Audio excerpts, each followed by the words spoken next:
Do you believe that the media is trying to delegitimize Donald Trump, even though he is the most important figure on the Time magazine cover? That's right. But in this video, we're going to break down each biased argument made by these journalists point by point.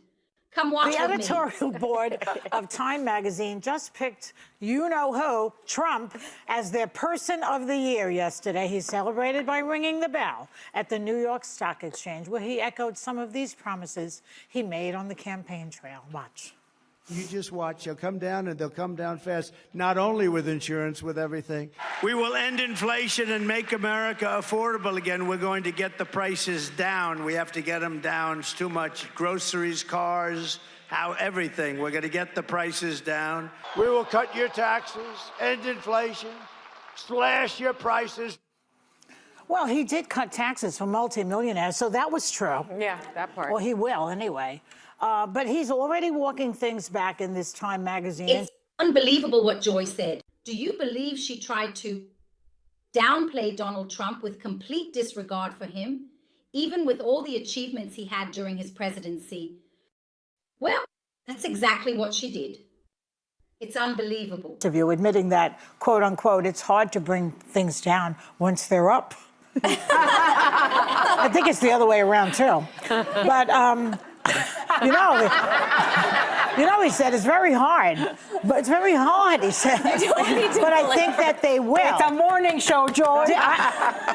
It's in your head. Did anything else surprise you in this particular interview, ladies? Well, I would say that Trump has always been really talented in bluster and hype without always following through. His first campaign was marked by a wall he said he'd build and have Mexico pay for. That never happened. But when I was reading this, one thing came to mind. It might not be Democrats who are most disappointed by a Trump presidency. It might be those people who voted for him for a few different reasons. But his takes on some of his biggest campaign things that he ran on, I don't think they changed. I think he was he is a great salesman when it comes to wooing a voter. In this interview, he says some things on the trans bathroom issue, which arguably that ad he ran, he wrote on that issue, and a lot of people say it bothered them and changed their minds. He acknowledged that. He said, it's a very small number of people. I really don't care where anyone goes to the bathroom. I want all people. Tell Nancy Mace, by the way. Well, and he said, I want all people to be treated fairly. And I was like, huh, what? Like, as I'm reading on the abortion pill, he's like, I'm not going to ban it. I don't care, really. On investigating political rivals, he's like, I'll leave it up to Pam Bondi. Maybe they'll do it, maybe they won't. He has no reason to lie now because he won. So this interview. I think he's a serial liar. I'm not saying. He can help himself. Okay, agreed, Sonny. I do think he can't control when he lies. But what I'm saying is, he's never been worried about being likable or. Sarah Haynes crossed all the lines and tried to downplay Donald Trump, forgetting that he is the only candidate who likes to tackle very controversial topics. He is a salesman, a negotiator who, indeed, delivered very important results to the American people. And we know that's what conservatives like, right? More action and less talk. This is what he's saying. And so for the people that voted on some of these issues, they're going to have a real awakening. Well, I agree with you on that part. I mean, people are going to be finding out now that the promises that he made, he's just not going to keep them, right? And for people who think that he knows anything about the price of groceries is just ridiculous. Do you really think he goes to the grocery store? Do you think he knows cereal costs about $7 sometimes? Do you think he knows that eggs cost about $3.65? Do you think he knows that milk is up to like $4.14? You know what I know? Because I was just in the grocery store because my kids are coming home and they eat a lot. He doesn't do that kind of thing. So prices are going to go up, not down, because he's talking about these tariffs and the tariffs, prices, eggs going up, milk going up, cereal going up. We import a lot of things, corn especially going to go up. Tariffs on Canada. As for Suni, let's be honest, folks, she's always trying to downplay Donald Trump, forgetting that it was during his presidency that we were paying $2 a gallon for gas. And now, under the current administration, it's $4. It's unbelievable. What these biased journalists are doing to Donald Trump. Do you know that Canada gives us, we import so much petroleum from Canada. 20% of our gas comes from Canada, about $117 billion worth. That means our gas prices could go up by 70 cents a gallon. Do you know that we import our cars also from Canada? 27 billion. So this notion of, oh, car prices are going down. No, they're not. He's a liar. In 2 years, He's a they're going liar. to find out, and then it's going to change. Yes. In my opinion. He's a liar. Look, for me, I was like, okay, at least this is a real Time magazine cover, because you remember he used to keep a fake. What was his Yes, name? He used to keep a fake Time magazine Barron. cover where That's the fake one. that he used to keep in his country clubs. And also, just as you know, so you know, it's not always been great people that have been on the cover of Time, right? It's been people like Joseph Stalin and Adolf Hitler and Khrushchev and Khomeini. So he's in that kind of And company. it's impressive how Ana Navarro tries to compare Trump to dictators. Yeah, she's forgetting that being so important on the Time magazine cover isn't about being good or bad. It's about being someone in the spotlight. And the one in the spotlight in 2024 is him, Donald Trump.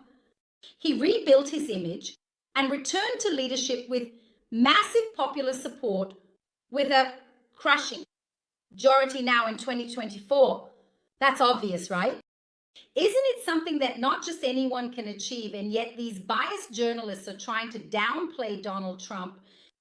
With that, they clearly ignored Donald Trump's 4 years in office, which greatly improved the lives of the American people, especially the workers. As well. But that being said, I did read the interview, and something that caught my eye was he got asked about Tulsi Gabbard. And the reporter, the journalist, said there are foreign allies who are very nervous about sharing intelligence with her. And he said, oh, I don't know. I'm surprised to hear it. I heard that for the first time the other day. I mean, I think she's a great American. I think she's got tremendous common sense. This woman with tremendous common sense, Tulsi Gabbard, went to Syria, met with Assad, legitimized him as a member of Congress, then came back here and advocated for him, said that there was no evidence of crimes, said that he was not an enemy of the United States. Have you all seen the scenes coming out of Syria? The thousands, tens of thousands of Syrians that have been slaughtered, tortured, murdered. Yes. I mean, so you're telling me this woman went over there, came back and advocated for him, and she's got common sense? Our foreign allies are right to be nervous about sharing intelligence with her. Even RFK's lawyer today, I was reading, his lawyer wants to get rid of the polio vaccine. What? It's not gonna happen. Somebody tell Mitch McConnell that. I didn't have super strong feelings on this just because now that the Eras Tour is over, it did kind of feel like Donald Trump would be Time Person of the Year. Just think about it from this perspective. So he basically left in disgrace after January 6th, was kind of exiled down to Mar-a-Lago for 2 years, then came back as the leader of the Republican Party, swept the GOP primary, goes on to win the presidential race after surviving 2 assassination attempts. I don't like the man. I didn't vote for the man. But, I mean, he is the most powerful force in American culture and politics right now. Now, what I'm looking for is, like, what the delta between what he said he's going to do and what he's actually going to do. And Pretty far. And it's often very far because he was smart to talk about what voters cared about on the campaign trail. So the cost of living, grocery prices, gas prices, and so on. I'm really curious to hear what the actual plan is to address those. He doesn't have a plan. He has concepts of a plan. So, guys, did you notice how biased the media is? What disgusting comments, right? In a way, trying to downplay such an important political leader like Donald Trump, who is even on the Time magazine cover. And is he really one of the most important figures of 2024? Now I want to hear from you what you thought about what these journalists said in trying to downplay Donald Trump, and also about how he was featured as such an important person in Time magazine. Leave your thoughts in the comments. I really want to know what you think. Your opinion is very important to me. Just don't forget to leave a like and subscribe to the channel. Thank you all so very much indeed, everyone. Truly see you in our next video.